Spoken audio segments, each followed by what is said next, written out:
Sir बिस्मिल्लाहिर्रहमानिर्रहीम। Sir आज हम पढ़ेंगे चैप्टर नंबर 2 पढ़ेंगे सर, कंपनी लॉ का। और हमारे चैप्टर नंबर 2 का नाम है sir incorporation of companies, incorporation of company.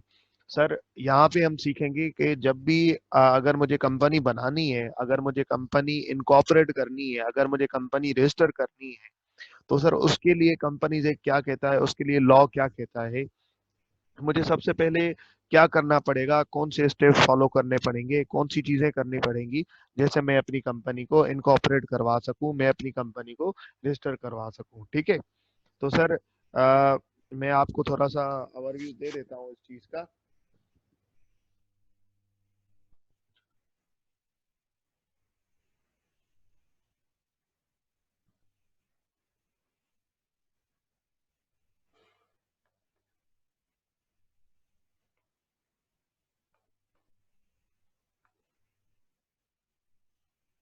Incorporation of company. Sir सबसे पहले जब भी मुझे कंपनी अगर रजिस्टर करवानी है कंपनीज एक्ट के अंदर, तो सर सबसे मुझे ना 5 स्टेप्स फॉलो करने पड़ेंगे। मुझे कितने स्टेप फॉलो करने पड़ेंगे सर? 5 स्टेप्स फॉलो करने पड़ेंगे। कौन कौन से बेटा? सर सबसे पहले मुझे स्टेप नंबर 1 जो फॉलो करना पड़ेगा वो ये फॉलो करना पड़ेगा कि भाईजान मुझे अपनी कंपनी का नेम सिलेक्ट करना है। नेम सिलेक्ट करना है, जैसे सर आप जीमेल के अंदर, फेसबुक के अंदर आईडी बनाते हैं, तो सर आपने ईमेल आईडी वो रखनी होती है जो किसी कंपनी की ऑलरेडी ना हो, किसी कंपनी की ऑलरेडी ना हो, या सर आपका जो यूजर नेम हो वो इस हिसाब से आप रखते हैं कि वो सूटेबल होना चाहिए। सबसे पहले सर आपने जो कंपनी का नेम सिलेक्ट करना है वो इस तरीके से करना है कि वो ऑलरेडी किसी नेम कंपनी का ना हो, ऑलरेडी जो कंपनी रजिस्टर्ड हो, ऑलरेडी जो कंपनी एग्जिस्ट करती हो उस जैसा नाम ना हो। Availability of name, availability of name, जो नाम आप रखना चाहते हैं क्या वो अवेलेबल है या नहीं, ठीक है, क्या वो सूटेबल है या नहीं, ठीक है ना। सबसे पहले नेम। उसके बाद क्या करते हैं हम? उसके बाद हम ये करते हैं सर, मेमोरेंडम ऑफ एसोसिएशन बनाते हैं। Memorandum of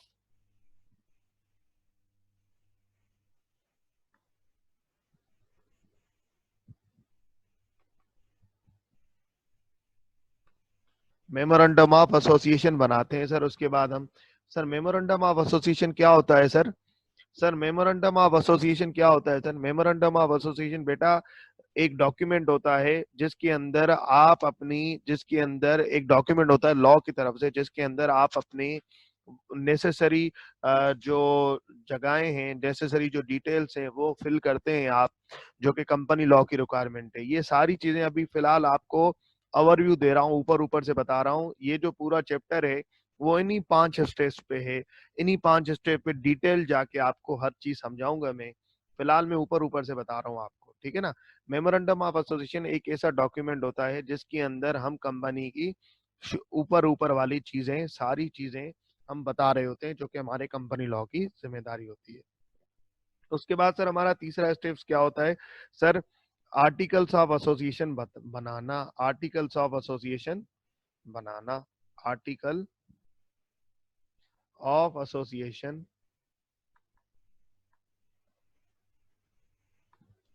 sir articles of association और मेमोरेंडम ऑफ एसोसिएशन है क्या सर? ये दोनों डॉक्यूमेंट्स होते हैं। ये दोनों एक फॉर्म की तरीके से होते हैं जो कि आपने फिल करने होते हैं, ठीक है ना। ये आर्टिकल्स ऑफ एसोसिएशन, इसको मैं कह सकता हूँ, इसको मैं कहूंगा एमओए। आज के बाद इसको मैं कहूंगा एमओए, मेमोरेंडम ऑफ एसोसिएशन। इसको मैं कहूंगा एओए, आर्टिकल्स ऑफ एसोसिएशन, ठीक है सर।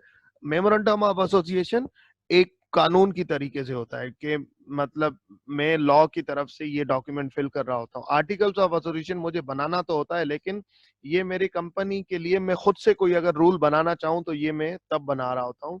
मुझे एनी ऑफ बनाने होते हैं, ये सारे स्टेप्स मुझे एनी ऑफ फॉलो करने होते हैं। आर्टिकल्स ऑफ एसोसिएशन वो डॉक्यूमेंट है जिसमें मैं सर अपनी कंपनी के लिए रूल्स बना रहा होता हूँ कि मुझे अपनी कंपनी में कंपनी को किस तरीके से चलाना है, मेरी कंपनी के कितने डायरेक्टर्स होंगे, मेरी कंपनी के कितने सीएफओ होंगे, मेरी कंपनी के कितने मैनेजर्स होंगे, ठीक है। और सर ये सारी चीजें, मेरी कंपनी की वोटिंग कब होगी, शेयर होल्डर्स के कितने राइट होंगे, तो ये सर सारी बातें मैं अपने आर्टिकल्स ऑफ एसोसिएशन में लिख रहा होता हूँ। बिल्कुल एमओए भी लीगली रिक्वायर्ड होता है, आर्टिकल्स ऑफ एसोसिएशन भी लीगली रिक्वायर्ड होता है। ये सारी जो बातें बता रहा हूँ, अगर मुझे कंपनी को इनकॉर्पोरेट करना है, कंपनी को एस्टेब्लिश करना है, कंपनी को रजिस्टर करवाना है, तो ये सारे स्टेप सर मुझे फॉलो करने पड़ेंगे, जो कि अभी मैं आपको बताने जा रहा हूँ।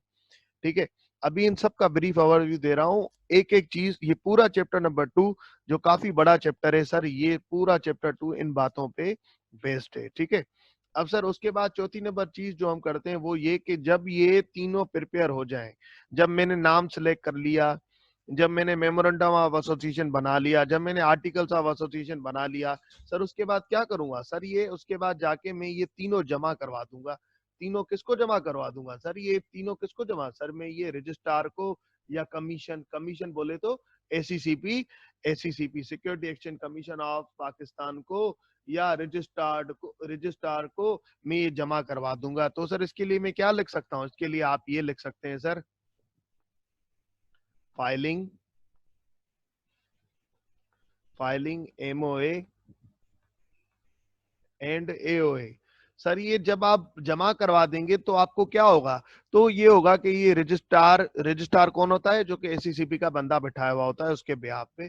जब आप ये रजिस्ट्रार के बाद या कमीशन वाले के बाद जमा करवा दोगे, तो कमीशन इन दोनों डॉक्यूमेंट्स को क्या करेगी? चेक करेगी। इन दोनों डॉक्यूमेंट को चेक करेगी कि आपने सही से भरे हैं, सही से फिल किए हैं या नहीं किए हैं। उसके बाद सर आपको बदले में क्या मिलेगा? सर बदले में आपको मिलेगा and obtaining certificate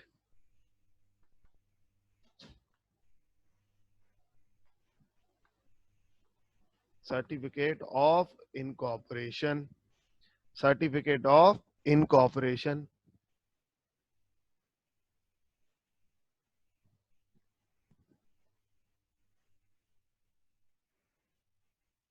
सर जब आप ये दोनों जमा करवा दोगे, memorandum of association and articles of association, और आप बता दोगे मेरी कंपनी का नाम क्या है, तो सर आपको ये चेक करके, ये दोनों चीजें चेक करके, memorandum of association and articles of association, दोनों चीजें चेक करके कि ये सही से भरी हैं, सही से आपने रिक्वायरमेंट पूरी की है लॉ की या नहीं, उसके बाद आपको बदले में मिल जाएगा सर्टिफिकेट ऑफ इनकॉर्पोरेशन, कि भाईजान अब आपकी कंपनी इनकॉर्पोरेट हो चुकी है, बन चुकी है। ठीक है, तो सर अब बात ये है, कुछ कंपनी लॉ में उनको कहा गया है तुम ये सिर्फ 4 स्टेप फॉलो करोगे, तुम ये 4 स्टेप फॉलो करोगे। ठीक है ना? लेकिन कुछ कंपनी ऐसी हैं जिनको लॉ ने कहा गया कि भाईजान तुम तुम 5 स्टेप फॉलो करोगे। दोबारा रिपीट कर रहा हूँ, कुछ कंपनीज लॉ में ऐसी हैं जिनको कहा गया है, अगर अगर सर्टेन टाइप्स, अगर कोई members certain types of companies incorporate करवाना चाह रहे हैं, ठीक है ना, तो सर उनको ये 4 स्टेप फॉलो करने पड़ेंगे। लेकिन कुछ ऐसी कंपनीज हैं जिनको कहा गया है कि भाईजान, कुछ ऐसे मेंबर्स हैं, अगर भाईजान आप इस तरीके की कंपनी बनाना चाहते हो तो तुम्हें 5 स्टेप फॉलो करने पड़ेंगे। सर ये बात आपकी हमें समझ में नहीं आ रही, आप प्लीज थोड़ा सा इसको ब्रीफ रिव्यू दे दें, इसको थोड़ा सा एक्सप्लेन कर दें। बेटा अभी बता रहा हूँ, अभी बता रहा हूँ, कोई मसले वाली बात नहीं है। ठीक है बेटा, देखो मेरी बात सुनो, पहले 5वां स्टेप लिख लूं मैंने।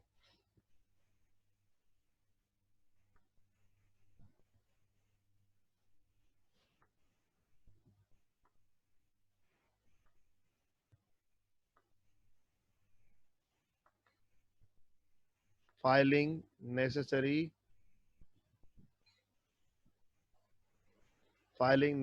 documents and obtaining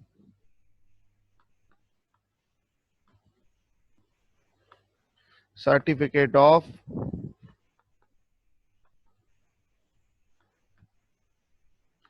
commencement of business।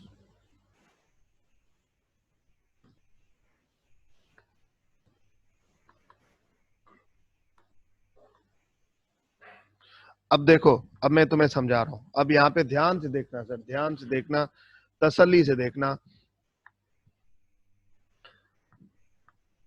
Private company, और सर वो कंपनी जिसकी लायबिलिटी गारंटी लिमिटेड हो but not having share capital, जिसके पास शेयर कैपिटल ना हो।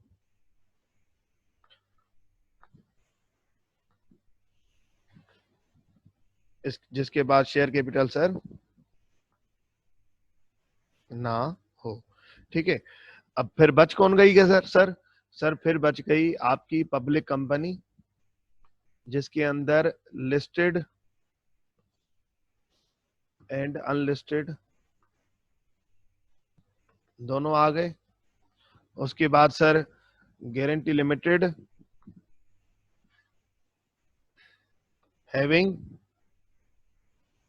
शेयर कैपिटल, ये भी आ गए। अगर कोई बंदा पब्लिक कंपनी बनाना चाह रहा है, तो उसको 5 स्टेप फॉलो करने पड़ेंगे। अगर कोई बंदा पब्लिक लिस्टेड या अनलिस्टेड कंपनी बनाना चाह रहा है तो उसको 5 स्टेप फॉलो करने पड़ेंगे इनकॉर्पोरेट करते वक्त। अगर कोई बंदा guarantee limited company having share capital बनाना चाह रहा है तो उसको भी 5 स्टेप फॉलो करने पड़ेंगे। ये वो वाली कंपनीज है जिनको 5 स्टेप फॉलो करने पड़ेंगे। ठीक है, और ये वो वाली कंपनीज हैं, ये वाली सर, ये और ये वाली जो कंपनीज हैं इनको 4, अगर कोई बंदा प्राइवेट कंपनी बनाना चाह रहा है या guarantee limited not having share capital बनाना चाह रहा है तो उसको 4 स्टेप फॉलो करने पड़ेंगे। सर मसला अब ये आपको बात समझ में आ गई। सर बात ये है कि जब भी मैं कंपनी बनाऊंगा तो सबसे पहले मुझे नेम बनाना पड़ेगा, उसके बाद नेम सूटेबल रखना पड़ेगा, ऐसा नेम जो किसी और कंपनी का ऑलरेडी ना हो। जो लॉ की सारी रिक्वायरमेंट नेम बनाने की पूरी करनी पड़ेगी। कौन सी रिक्वायरमेंट है वो आगे पढ़ेंगे। सर नंबर दूसरी चीज के मेमोरेंडम ऑफ एसोसिएशन जो लॉ का डॉक्यूमेंट है मुझे वो फिल करना पड़ेगा। आर्टिकल्स ऑफ एसोसिएशन ये भी लॉ का डॉक्यूमेंट होता है, लेकिन ये वो रूल्स होते हैं जो कि मैं अपनी कंपनी के लिए अंदर कैसे चलेगी, किस तरीके से हमारे ऑपरेशन ऑपरेट होंगे, वो सर सारे मैं यहाँ पे इसमें लिख रहा होता हूँ। उसके बाद ये दोनों document memorandum and articles of association मैंने दोनों सबमिट करवा लेता हूँ, और अगर ये सही होते हैं तो बदले में मुझे बताया जाता है कि भाईजान आपकी कंपनी अब बन चुकी है, आपकी कंपनी अब इनकॉर्पोरेट हो चुकी है। ऑब्टेनिंग सर्टिफिकेट ऑफ इनकॉर्पोरेशन मुझे मिल जाता है।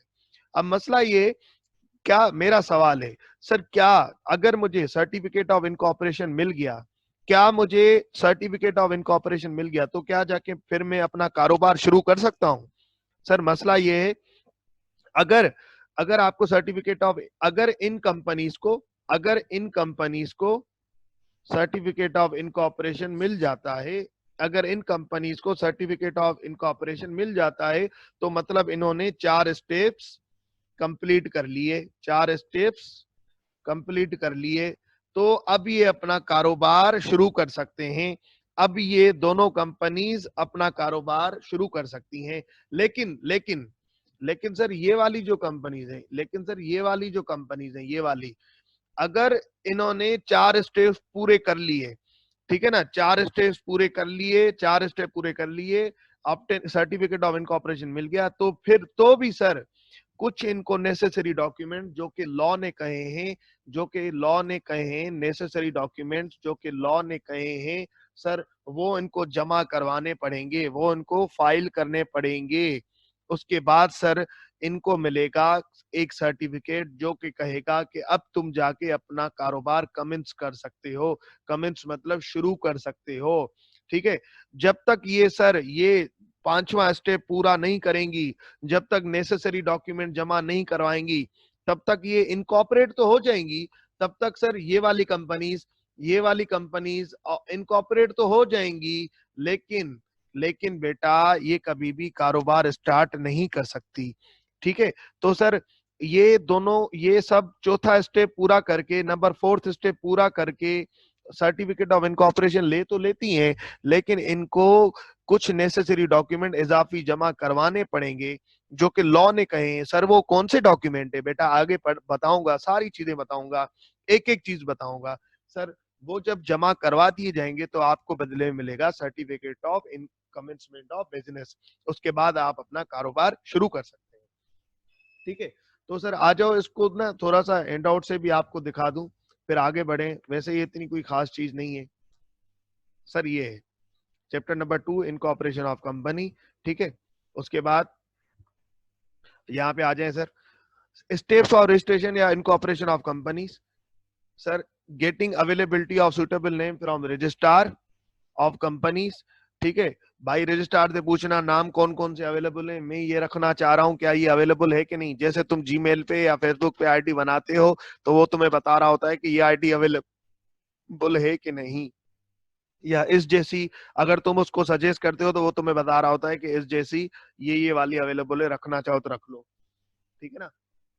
उसके बाद सर मेमोरेंडम ऑफ एसोसिएशन बनाना, उसके बाद सर आर्टिकल्स ऑफ एसोसिएशन बनाना, उसके बाद सर ये दोनों जमा करवाना डॉक्यूमेंट्स, मेमोरेंडम एंड आर्टिकल्स, जिनको मैं आज के बाद एमओए और एओए बोलूंगा।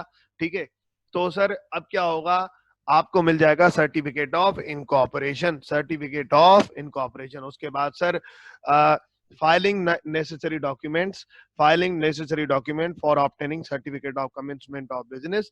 आप कुछ नेसेसरी डॉक्यूमेंट जमा करवा के certificate of commencement of business कारोबार अपना शुरू करते हैं। If the company require to obtain it, यहाँ पे गौर करना, if the company is required to obtain it.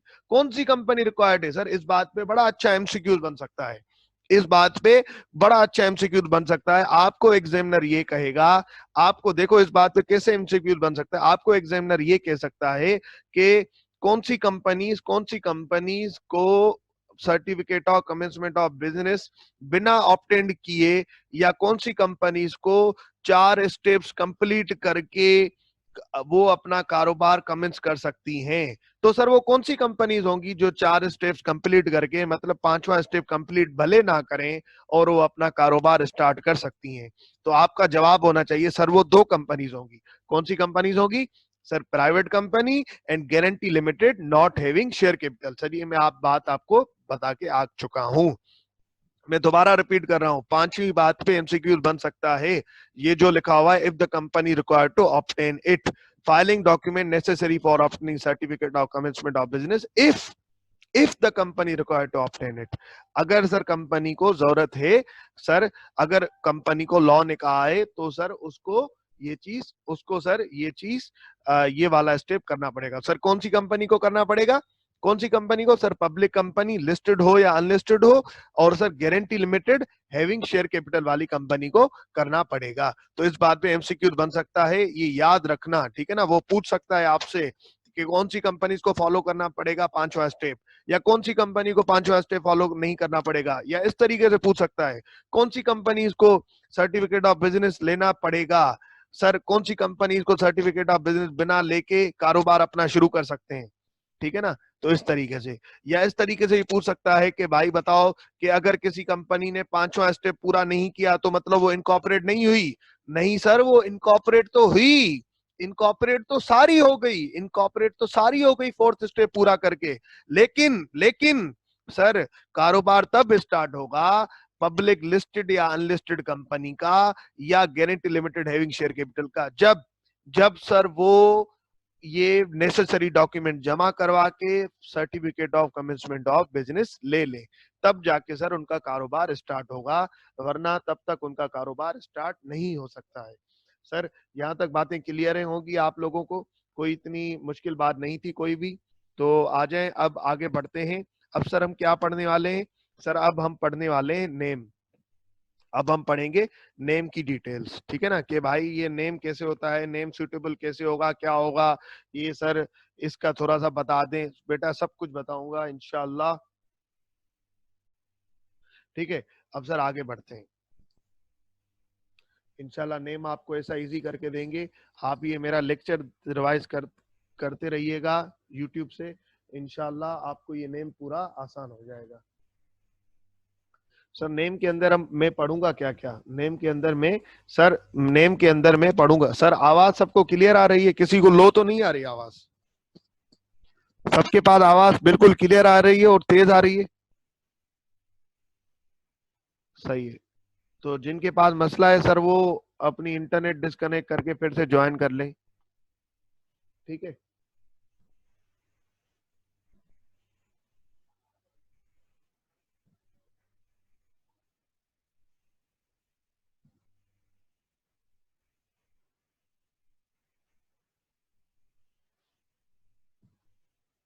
एक मिनट सर, एक मिनट।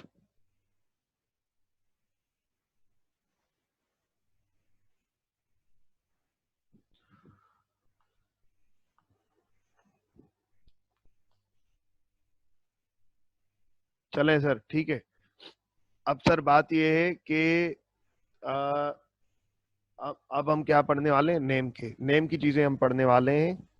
तो नेम के लिए क्या करूंगा मैं, नेम के लिए आपको एक बड़ा सा डायग्राम बना के चीजें इजी करके दे दूं, ठीक है।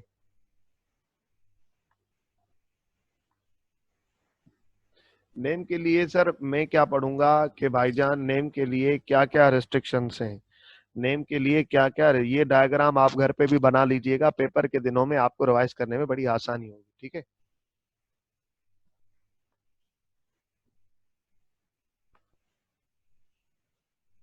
restrictions restrictions regarding names,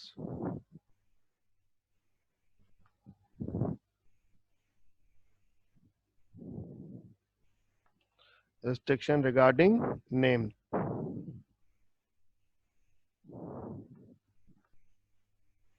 name के लिए सर अगर कोई रिस्ट्रिक्शन है तो वो यहाँ पे पढ़ेंगे कि कौन कौन सी रिस्ट्रिक्शंस हैं, कौन कौन से नाम नहीं रख सकते आप, ठीक है ना। तो सर वो चीज यहाँ पे कवर करेंगे। उसके बाद दूसरी चीज हम क्या पढ़ेंगे नेम के लिए, सर दूसरी चीज हम नेम के लिए बेटा पढ़ेंगे,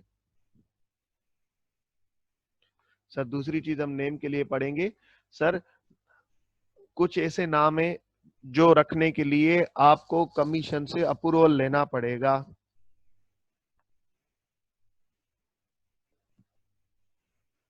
कुछ ऐसे नाम है, नेम्स which require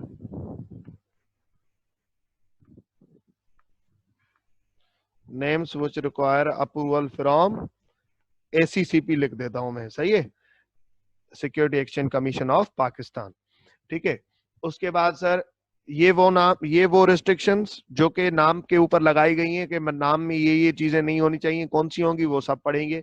उसके बाद सर अगर मैं सर्टेन टाइप्स ऑफ नेम रखना चाह रहा हूं तो sir certain types of name रखते वक्त मुझे क्या करना पड़ेगा सर, अगर कुछ ऐसे नाम है जो गवर्नमेंट ने कहे हैं, जो कि कंपनी लॉ ने कहे हैं, अगर तुम ये नाम रखना चाहते हो तो तुम्हें अप्रूवल लेना पड़ेगा हमसे, ठीक है ना।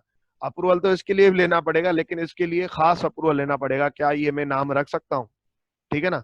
तो सर उसके बाद क्या आएगा सर, उसके बाद ये आएगा कि अगर अगर मैंने अपना नाम रख दिया, अगर मैंने अपना नाम सिलेक्ट कर दिया, अगर मैंने अपना नाम सिलेक्ट कर लिया और बीच में कुछ मसले मसाइल हो गए जिसकी वजह से मैं second step memorandum of association या आर्टिकल्स ऑफ एसोसिएशन फॉलो नहीं कर पाया हूं, या सर्टिफिकेट या इनकॉर्पोरेशन करवाते वक्त मुझे कुछ मसले हो गए, फैमिली मसले हो गए या कुछ पर्सनल इश्यूज हो गए, जिसकी वजह से मैं चाह रहा हूं कि जो मैंने नाम इतनी मुश्किल से सिलेक्ट किया है मैं कोई कोई और ना लेके जाए। देखो अगर तुमने कंपनी इनकॉर्पोरेट नहीं करवाई तो ये हो सकता है ना कि तुमने जो नाम सिलेक्ट किया है वो कोई और लेके जाए। जब तक तुमने जीमेल में आईडी नाम रजिस्टर करवा ली हो या फेसबुक पे, तब तक ये हो सकता है ना, ये रिस्क हो सकता है ना कि सर तुम्हारी तुम्हारी आईडी कोई और लेके जाए, तुम्हारी कोई ईमेल आईडी कोई और लेके जाए जो तुमने सर सिलेक्ट की है। तो सर होता ये है कंपनी लॉ के अंदर भी, जब तक तुम इनकॉर्पोरेट करवा लो तब तक सर नाम जो होता है कोई भी उठा सकता है, ठीक है ना। तो सर हुआ ये कि मैंने नाम सिलेक्ट कर लिया, अब मुझे जल्दी से स्टेप नंबर 2 और 3 पूरे करके सर्टिफिकेट ऑफ इनकॉर्पोरेशन ले लेने थे, सर्टिफिकेट ऑफ इनकॉर्पोरेशन ले लेना था, ठीक है ना। जैसे क्या हो सके सर, सर्टिफिकेट ऑफ इनकॉर्पोरेशन ले लेना था। आवाज अब सबको आ रही है? अब सर सबको आवाज साफ आ रही है? आवाज सबको सही आ रही है sir?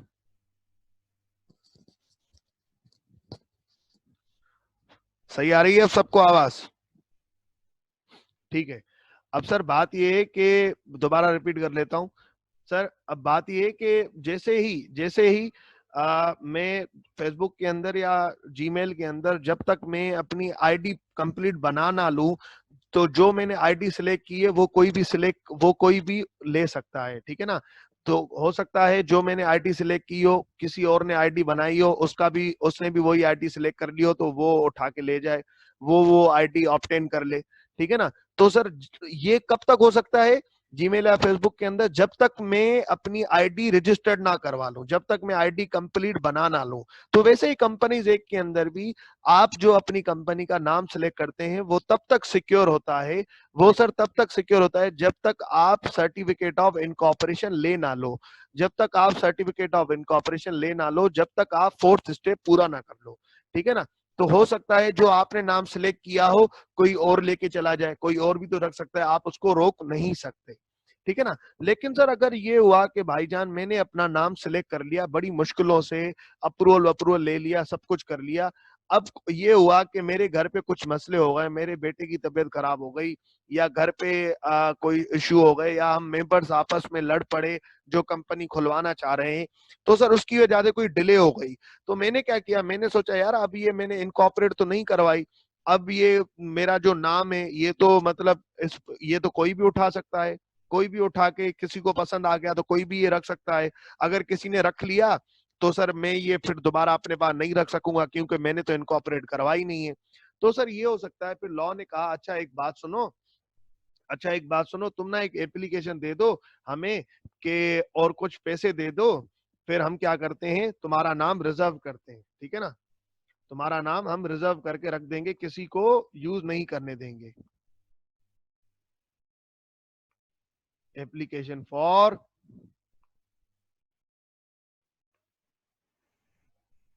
Reservation of name, application for reservation of.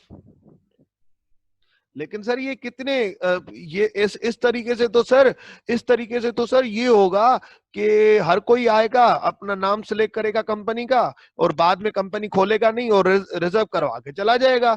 तो इस तरीके से तो नाम सारे ही रिजर्व होते जाएंगे। बेटा ये जो नाम रिजर्व होते हैं ना, सर्टन नंबर ऑफ डेज के लिए होते हैं, सर्टन नंबर ऑफ डेज के लिए होते हैं, जो कि सर 60 डेज के लिए, 30 डेज के लिए, इस तरीके से सर सर 60 डेज तक मैक्सिमम, मैक्सिमम 60 डेज तक आप अपना नाम रिजर्व करवा सकते हो। मैक्सिमम आप अपना नाम 60 डेज तक रिजर्व करवा सकते हो। अगर 60 डेज तक आपने इनकॉर्पोरेट नहीं करवा दी कंपनी, तो ये नाम सर फिर कोई भी उठा सकता है, फिर कोई भी उठा सकता है। जब तक ये नाम रिजर्व है कोई भी यूज नहीं कर सकता। ठीक है। उसके बाद सर हम क्या पढ़ेंगे, कि उसके बाद क्या पढ़ेंगे, उसके बाद ये पढ़ेंगे भाईजान के यार देखो, अब ना ये हो गया कि मैंने ना फोर्थ स्टेप कंप्लीट कर लिया, मैंने फोर्थ स्टेप कंप्लीट कर लिया, या उससे पहले सर मैंने ना कंपनी का पहला स्टेप भी पूरा कर लिया, मैंने दूसरा तीसरा चौथा स्टेप भी पूरा कर लिया। अब बात ये कि आ, मैंने हुआ ये कि मैंने जब कंपनी बनाई, मैंने जब कंपनी बनाई तो हुआ ये कि मैंने ना नाम गलत रख दिया, मैंने ना नाम गलत रख दिया, जो मैं रखना चाह रहा था ना वो मैंने नहीं रख दिया, मैंने नाम सर फॉल्ट वाला रख दिया, मैंने मेरा नाम रखते वक्त मुझसे गलती हो गई, स्पेलिंग मिस्टेक हो गई। ठीक है ना। जैसे सर अब बात ये है कि जैसे सर मेरा नाम है, जैसे मेरा नाम है, या इस तरीके से जैसे सर हम अपनी कंपनी का नाम रखना चाहते थे एप्पल, APPLE, जिसकी सही स्पेलिंग ये है। ठीक है। लेकिन स्पेलिंग गलती से ये लिखी गई, तो सर अब ये हो गई गलती, अब ये हो गई गलती, अब इस गलती को ठीक कैसे किया जाए, इस गलती को ठीक कैसे किया जाए। ठीक है ना। तो या इस तरीके से कि भाईजान मुझे किसी ने, मुझे मेरी बीवी ने बताया कि यार तुम ना अपनी कंपनी का नाम लेमन रखना। ठीक है ना, लेमन मेक्स रखना। मैंने क्या कर दिया, मैंने अपनी कंपनी का नाम लेमनेड रख दिया, लेमनेड मेक्स। अब ये ना, अब मैं ये नेम जो है ना, ये मुझसे गलती हो गई, मतलब गलती से गलत नाम कोई रखा गया, गलती से गलत नाम कोई रखा गया, या तो स्पेलिंग मिस्टेक या तो गलती से कोई गलत नाम रखा गया। सर उस सिचुएशन में क्या होगा, सर उस सिचुएशन में ये होगा कि सर या रजिस्ट्रार को पता लगा कि आपने कोई नाम गलत रखवा दिया है, तो सर उस सिचुएशन में ये होगा कि आप अपना नाम चेंज करवा सकते हैं, रेक्टिफाई करवा सकते हैं, गलती को ठीक करो। गलती को ठीक करवाना मतलब रेक्टिफिकेशन, गलती को ठीक करवाना मतलब सर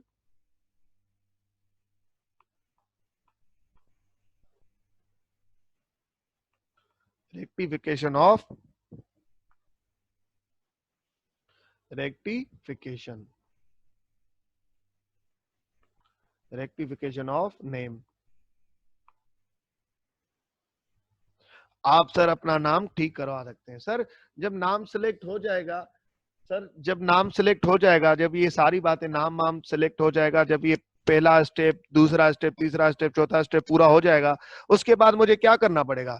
सर उसके बाद लॉ की एक रिक्वायरमेंट है कि तुम्हें नाम पब्लिश करना पड़ेगा, तुम्हें नाम पब्लिश करना पड़ेगा, तुम्हें नाम पब्लिश करना पड़ेगा, तुम्हें नाम शो करना पड़ेगा, तुम्हें नाम पब्लिश करना पड़ेगा। Publication of sir name.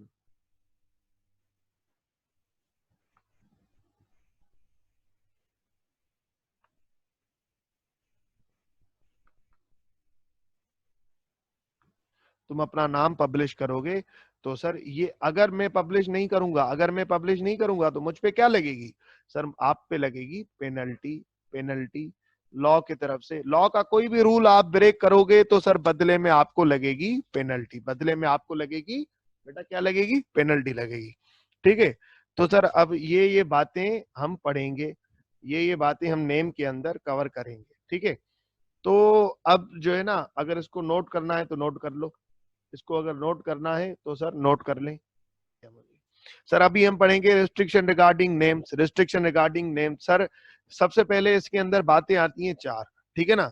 तो अभी मैं आपको बताता हुआ जा रहा हूं कि भाईजान जब मैं नाम रखूंगा तो मुझे वो वाले वर्ड, ठीक है ना, यूज नहीं करने। मेरे नाम के अंदर वो वाले वर्ड नहीं आने चाहिए जो मुझे कमीशन ने नोटिफाई किए हैं। कमीशन ने एक नोटिफिकेशन दिया है, कमीशन ने लॉ के अंदर एक नोटिफिकेशन दिया है, उसमें सीधा सीधा बताया गया है कि भाईजान आपने, ये नोटिफिकेशन किसने दिया है? एसीसीपी ने, एसीसीपी ने दिया है, और उसमें सीधा सीधा बताया गया है कि ये वाले वर्ड्स आप यूज नहीं कर सकते, ये वाले वर्ड्स आप अपने नेम के अंदर यूज नहीं कर सकते। सर वो कौन से नेम्स होते हैं?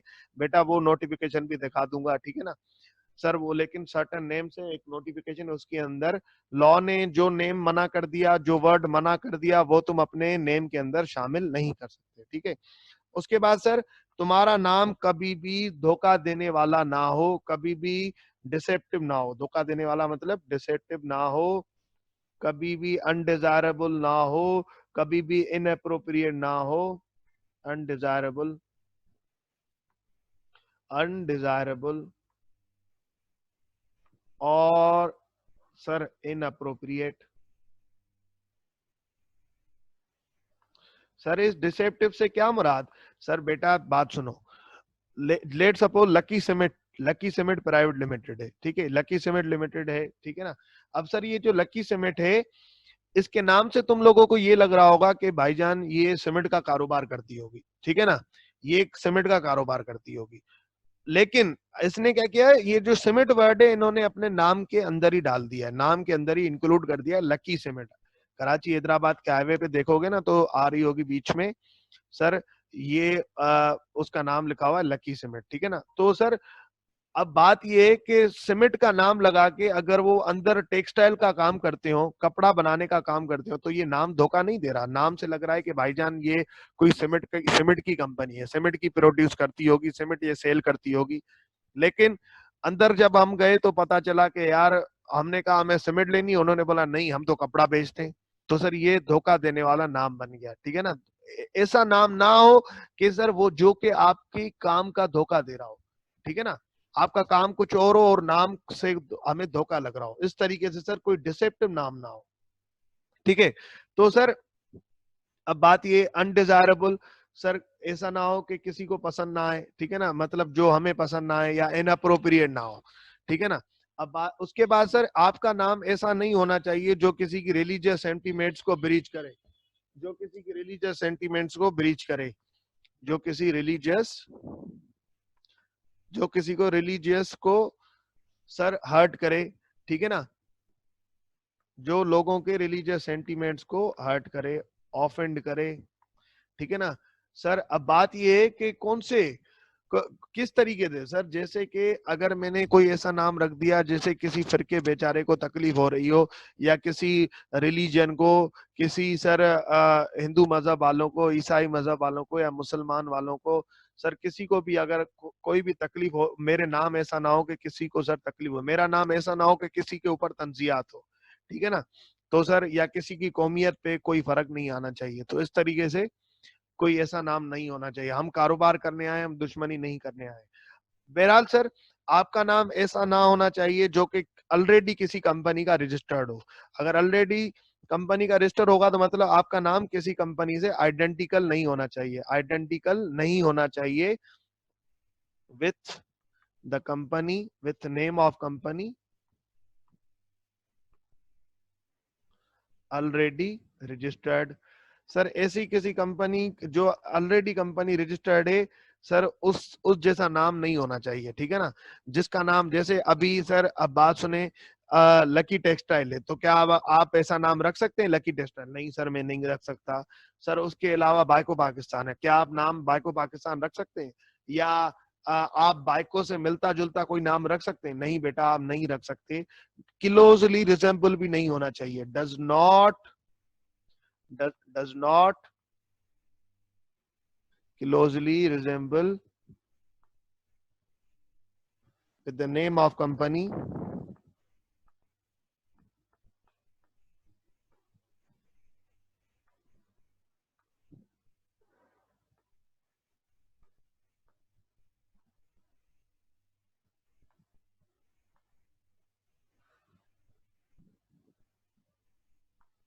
with the name of company already registered। Sir ये किसी भी नेम से मिलना नहीं चाहिए सर, उससे उस जैसा ना हो, उससे क्लोजली रिजेंबल भी नहीं करना चाहिए। तो आपका नाम इस तरीके से होना चाहिए। बहरहाल फाइनल अथॉरिटी जो भी नाम तुम सिलेक्ट करो, आखिर में जो डिसीजन लेगा वो सर एसीसीपी बताएगा कि तुम्हारा नाम सही है कि नहीं, तुम्हारी कंपनी का नाम सही है कि नहीं। आखिर में तुम्हें एसीसीपी फैसला करेगा कि जो तुम उसको नाम लिख के दे दोगे कि भाई मैं ये नाम सिलेक्ट करना चाह रहा हूँ, तो आखिर में जो फैसला करेगा कि तुम्हारा नाम सही है कि नहीं, वो सर एसीसीपी भैया करेंगे, एसीसीपी भैया करेंगे, ठीक है ना। तो आ जाओ, हैंड आउट से रीड कर लेते हैं सर।